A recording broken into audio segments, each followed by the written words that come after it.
নমস্কার বন্ধুরা, আপনাদের সবাইকে স্বাগত জানাই আমাদের রাধাকৃষ্ণ ভক্ত ইউটিউব চ্যানেলে। বন্ধুরা, প্রতিদিনের জীবনে আমরা নানা সমস্যার সম্মুখীন হই। আর্থিক অনটন, পারিবারিক অশান্তি, শারীরিক অসুস্থতা। কখনো কি ভেবে দেখেছেন এর পেছনের কারণ কি হতে পারে? হয়তো উত্তরটা আমাদের চোখের সামনেই রয়েছে, প্রকৃতির মাঝে লুকিয়ে থাকা এক অলৌকিক শক্তিতে। আমরা কথা বলছি মনসা গাছ নিয়ে। হয়তো আপনাদের অনেকের বাড়িতেই এই গাছটি আছে, আবার হয়তো অনেকে এটিকে সাধারণ একটি কাটা গাছ মনে করেন। কিন্তু বিশ্বাস করুন, এই গাছটি শুধু একটি উদ্ভিদ নয়, এটি স্বজন দেবী মনসার এক জীবন্ত প্রতীক। আর এই প্রতীক যদি সঠিক নিয়ম মেনে আপনার বাড়িতে থাকে, তাহলে আপনার জীবনে উন্নতি ঘটবে। কিন্তু যদি ভুল নিয়মে রাখা হয়, তাহলে কিন্তু একের পর এক সমস্যা আসতে পারে আপনার জীবনে। এই ভিডিওটি শেষ পর্যন্ত দেখলে আপনি জানতে পারবেন কিভাবে এই গাছ আপনার ভাগ্য ফিরিয়ে দিতে পারে, আবার কোন ভুল করলে দুর্ভাগ্য আপনাকে তাড়া করবে। তাছাড়া ভিডিওর শেষে থাকবে মনসা গাছের একটি টোটকা, যা আপনার জীবন বদলে দিতে পারে। তাহলে চলুন শুরু করা যাক আমাদের আজকের ভিডিও। আমাদের সনাতন ধর্মে দেবী মনসার স্থান অত্যন্ত গুরুত্বপূর্ণ। তিনি নাগ দেবী, সর্পদেবী এবং বিষহরীর নামেও পরিচিত। তার পূজা করলে সাপের ভয় দূর হয়, রোগ শোক কেটে যায় এবং পরিবারের সুখ শান্তি বজায় থাকে, এমনটাই প্রচলিত বিশ্বাস।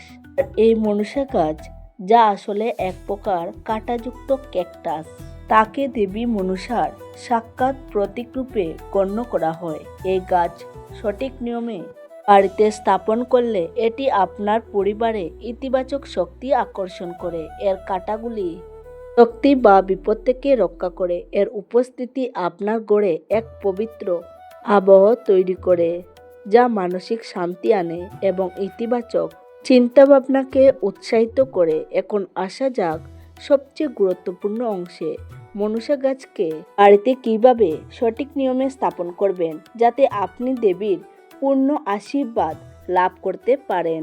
প্রতিটি নিয়মই অত্যন্ত গুরুত্বপূর্ণ, কারণ ছোট একটি ভুলও এর শুভ প্রভাবকে কমিয়ে দিতে পারে। এক, মনসা গাছ রাখার ক্ষেত্রে একটি সাধারণ বিভ্রান্তি হলো এর সঠিক দিক নিয়ে। অনেকে দ্বিধায় ভুগেন যে এটি হরিমঞ্চের বা ঠাকুরঘরের ডান দিকে রাখবেন নাকি বাম দিকে। মনে রাখবেন, মনসা গাছকে সবসময় হরিমঞ্চের বা ঠাকুরঘরের ডান দিকে স্থাপন করা উচিত। হিন্দু ধর্মানুসারে ডান দিককে শুভ এবং মঙ্গলজনক বলে মনে করা হয়।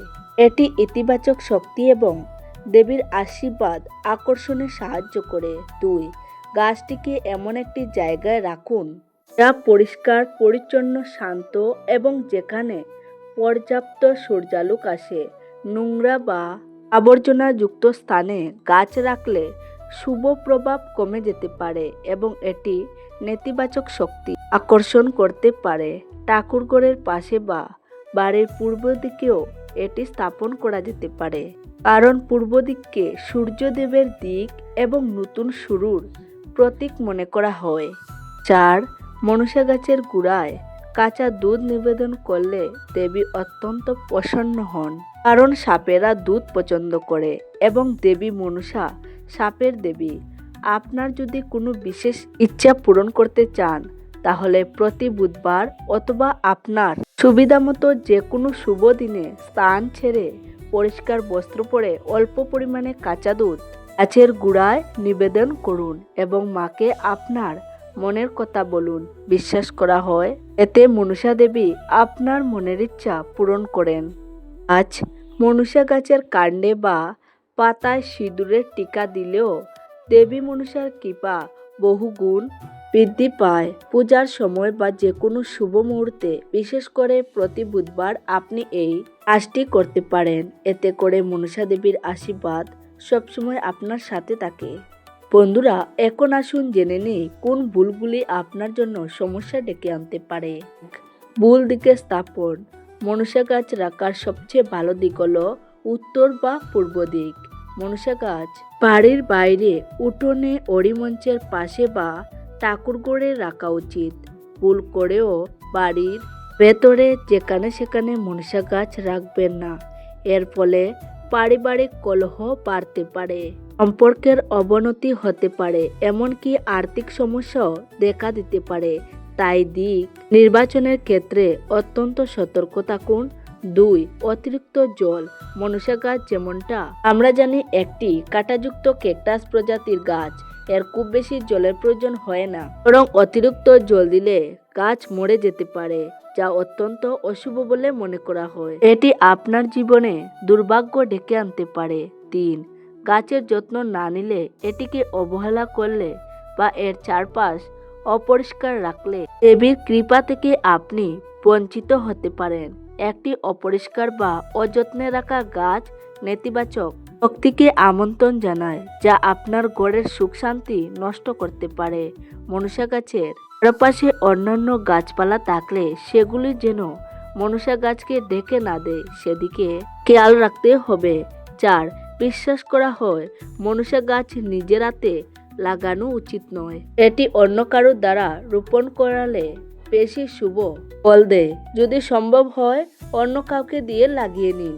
তবে যদি একান্তই আপনাকে লাগাতে হয় তাহলে দেবীর নাম স্মরণ করে ভক্তি সহকারে লাগাবেন। বন্ধুরা, জীবনের প্রতিটি ক্ষেত্রে উন্নতি লাভ করার জন্য আমরা সকলেই চেষ্টা করি, তো কখনো কখনো মনে হয় যেন কোনো অদৃশ্য বাধা আমাদের অগ্রগতিকে থামিয়ে দিচ্ছে। যদি আপনার সংসারে আর্থিক সমস্যা লেগেই থাকে অথবা পরিশ্রম করেও উন্নতির মুখ দেখতে পাচ্ছেন না, তাহলে মনসা গাছকে ঘিরে একটি অত্যন্ত শক্তিশালী এবং অব্যর্থ টোটকা রয়েছে, যা নিয়মিত মেনে চললে আপনার জীবনে অভাবনীয় পরিবর্তন আসতে পারে। এর জন্য প্রতি বুধবার সকালে ঘুম থেকে উঠে স্নান সেরে পরিষ্কার বস্ত্র পরিধান করুন। এরপর আপনার মনসা গাছের কাছে আসুন। একটি মাটির প্রদীপে কাটি সর্ষের তেল দিয়ে জ্বালান। প্রদীপ জ্বালানোর সময় মনসা দেবীর নাম জপ করুন এবং আপনার আর্থিক উন্নতির জন্য, সংসারের সুখ শান্তির জন্য এবং সমস্ত বাধা দূর করার জন্য মনে মনে দেবীর কাছে আন্তরিকভাবে প্রার্থনা করুন এবং শেষে একটু কাঁচা দুধ ও জল মিশিয়ে মনসা গাছের গোড়ায় নিবেদন করুন। এই টোটকাটি নিয়মিতভাবে প্রতি বুধবার করলে ধীরে ধীরে আপনার সংসারের আর্থিক উন্নতি হতে শুরু করবে, আয়ের নতুন পথ খুলতে পারে, অপ্রত্যাশিত প্রাপ্তি যোগ দেখা দিতে পারে এবং সঞ্চয় বাড়বে। ছোট ছোট বিষয়ে অশান্তি কমে যাবে এবং একে অপরের প্রতি ভালোবাসা ও শ্রদ্ধাবোধ বৃদ্ধি পাবে।